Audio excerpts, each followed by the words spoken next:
চলুন দেখি একটা অপারেটিং সিস্টেম কিভাবে কাজ করে। আমরা যখন আমাদের কম্পিউটার কিংবা ল্যাপটপের অন অফ বাটনে প্রেস করি তখন এটি মূলত তার কাজ শুরু করে দেয়। যখন আমরা অন অফ বাটনে প্রেস করি তখন আমাদের মাদার বোর্ডে থাকা একটা ছোট্ট কম্পিউটার প্রোগ্রামকে কল করে, যেটাকে আমরা বলি বায়োস কিংবা ইউইএফআই। এই দুটোর মধ্যে পার্থক্য হলো বায়োস হচ্ছে ওল্ড ভার্সন এবং বাকিটা হচ্ছে মডার্ন ভার্সন। এগুলোকে সফটওয়্যার না বলে আমরা এগুলোকে বলতে পারি ফার্মওয়্যার, কারণ এরা মূলত চেক করে আমাদের হার্ডওয়্যারের সাথে সংযুক্ত র্যাম, হার্ড ডিস্ক কিংবা অন্যান্য ইউনিটগুলো সচল আছে কিনা। যদি সচল থাকে তবে এরপর এটি যায় বুটলোডারের কাছে। বুটলোডার কি? বুটলোডারও ছোটো একটি কম্পিউটার প্রোগ্রাম। এটি আমাদের এসএসডি কিংবা হার্ড ডিস্কের মধ্যে থাকে।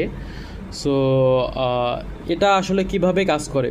এটা আসলে কাজ করে দুইভাবে, বা অন্য কোনোভাবেই হতে পারে। এটা ডিপেন্ড করে কোন অপারেটিং সিস্টেমে আপনার ডিভাইসটি রান করছে। যদি সেটা লিনাক্স হয় তবে সেখানে জিআরইউবি নামে একটা প্রোগ্রামকে কল করে। এই জিআরইউবির কাজ হচ্ছে আপনার হার্ড ডিস্কে যে অপারেটিং সিস্টেমটি ইনস্টল করা আছে সেখানকার কিছু কম্পোনেন্টকে র্যামের মধ্যে ইনিশিয়ালাইজ করা, অর্থাৎ মেইন মেমোরির মধ্যে ইনিশিয়ালাইজ করা। যখন সেটি মেইন মেমোরির মধ্যে ইনিশিয়ালাইজ হয়ে যায় তখন তার দায়িত্ব সেখানেই শেষ হয়ে যায়।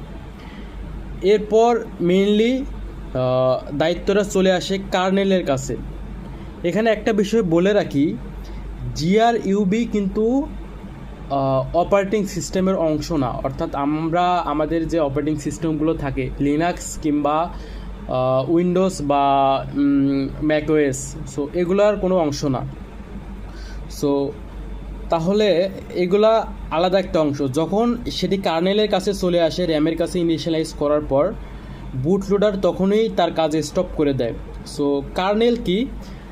কার্নেল হচ্ছে একটা অপারেটিং সিস্টেমের অংশ।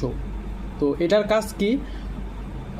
এটাকে আপনি বলতে পারেন হিউম্যান ব্রেইনের মতো, একটা অপারেটিং সিস্টেমের ব্রেইন।